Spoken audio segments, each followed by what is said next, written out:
Who had no title, founder of the Titan Academy, and welcome to this episode of the Mastery Sessions. Well, this episode is called How to Fearlessly Speak Your Opinions. A lot of people ask me when I meet them at a live event, or maybe it's online, Robin, I want to speak my truth, but something prevents me from doing it. Maybe it's at the office, maybe it's in your intimate relationship, maybe it's with your family. I don't know where it is for you, but I wanted to make sure I offered you some valuable insights to help you speak your truth even when your voice shakes. Because ultimately, one of the ways that we can develop self-respect and one of the ways that you can build self-worth is speaking your opinion and sharing what's important to you and putting a voice to what you need to say, even if people don't understand you or even if people don't like it. I think it was Dr. Seuss who said, speak authentically, be real, be yourself, share your opinions. And here was his line, because those who matter don't mind, and those who mind don't matter.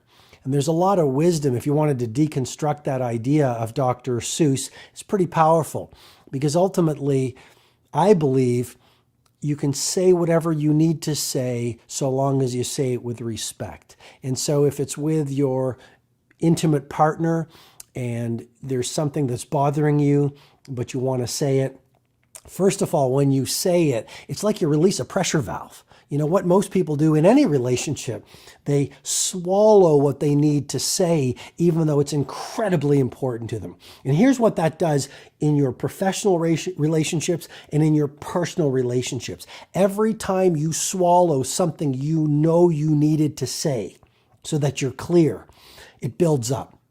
It builds up emotionally. It builds up psychically.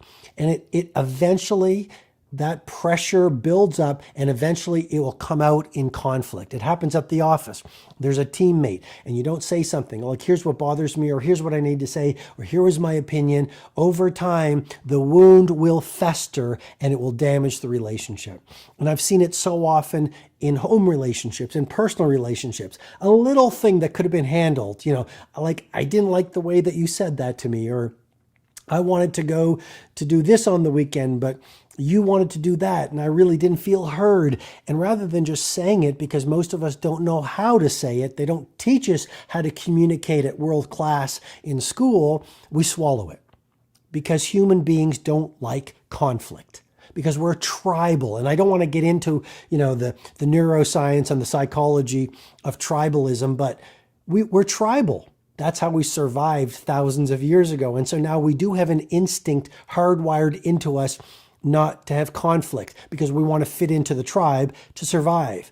But if you don't speak your truth when you know you need to share your opinion, well, you swallow the words, you swallow the emotions. And here's what it does. It not only then damages the work relationship or the personal relationship. Here's the powerful insight. It damages your relationship with yourself. And I think in many ways, all lack of success and creativity and productivity in someone's life comes down to a lack of self-worth. One of the best things you can learn how to do is learn how to honor yourself. Learn how to build self-worth. Learn how to build self-respect. Learn how to build self-love. And one of the best ways to do that is to speak your truth even when the fire is on. And so how do you do it? It's like any other skill. You practice it. So you look for opportunities every day at work or at home where you want to say something, and then you start paying some attention, because as you know, with better awareness, you'll make better choices, and with better choices, you'll make better results. It's my 3-step success formula.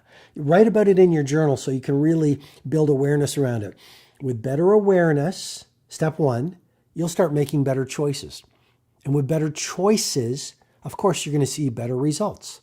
So the greatest women and men of the world all built high awareness of what they wanted to improve and where they were weak. And so start thinking about, where am I swallowing my truth? Where am I not sharing my opinions? What contexts or what situations do I do this? And that's going to build some awareness. As you become more aware, you're going to start catching yourself in the moment. And then you can say, you know what? I have power, I have choice, and I'm not going to do this anymore. And you start to speak up. And there's a brain tattoo that has been so helpful to me in my own life and with the work I do with members of the Fortune 500 and sports superstars and people who come to my live events like Personal Mastery Academy and the 4-day flagship event I do, the Titan Summit, which has become one of the highest level events in the world for empire builders. But when I work with these heroes of business and these leaders of humanity, here's one of the things I remind them. You can say whatever you want so long as you say it with respect. Don't swallow your words. If you're in a restaurant and the service is mediocre, you're a paying customer, you can speak to that server and with great respect, you can say, can I offer you some positive feedback or some feedback, please? I'm a little disappointed. Don't blame. Don't be angry. Say it with respect. I was hoping to have this kind of a meal, and I found that this is what happened here, and I'd be ever so grateful if you could just find some kind of a solution for me so I leave happy, because I want to leave you a great tip as well. Would that be okay? That's an example of how you could deal with a situation in a restaurant if you weren't happy. What do most people do? They swallow it. They just never go back to the restaurant, or they go online and tell 50 people, or the wound festers, and all through the meal they're upset, and then maybe they have a fight with their family. That's true, right? That's what most people do, versus having the bravery and the self-respect to stand for yourself. You're paying for the meal, the dinner, whatever it is, or you're at a hotel if the service wasn't good. And if you feel it's important to say something about it, then speak to someone at the front desk. Often they'll say, how was your stay? And say, well, I'd love to share my experience with you. And you don't have to go on for an hour. You can just go, here's what happened here, and here's what I experienced here, and here's what I would love to have happened, and I'd love to hear what your solution would be. And if you say it with that level of respect and no emotional charge, and you're not blaming, and you're not angry, and you're just being a respectful human being who is also self-loving, you're going to create some magic. In my life, I have experienced 9 times out of 10, the person says, oh, I'm so sorry, and here's what we'd love to do for you, and we weren't aware of this, etc., etc., etc. So you can do this at work. And let me just, hopefully, to be very helpful for you, because I shoot these episodes for you, to serve you, to inspire you, to give you some real tactical information to be a better leader, to be a better performer, to be a super productive, and to build a gorgeous life you'll be proud of at the end. So maybe in your personal life, if you are having, let's say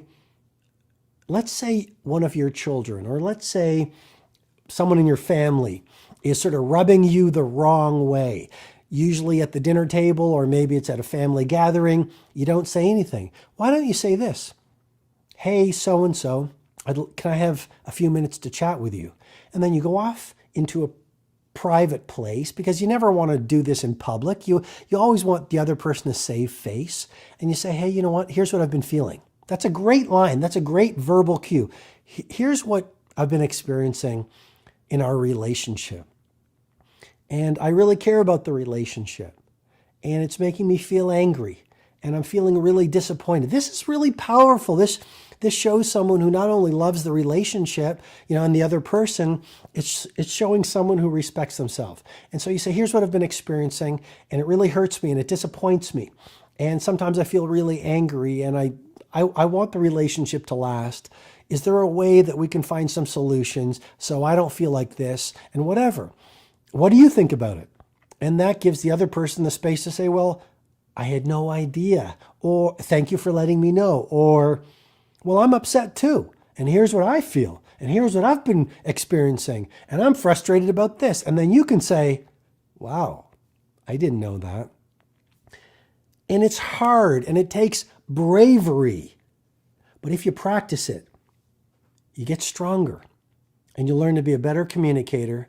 And this builds the relationship not only with the person at work, or the person in the restaurant, or the person within your home or family, Most importantly, it builds the relationship with yourself. And I will share with you, with great love and respect, everything you do in your outer life, whether it's your relationship with money, your relationship with your productivity, your relationship with your craft, your relationship with your team, your relationship with your customers, your relationship with the world.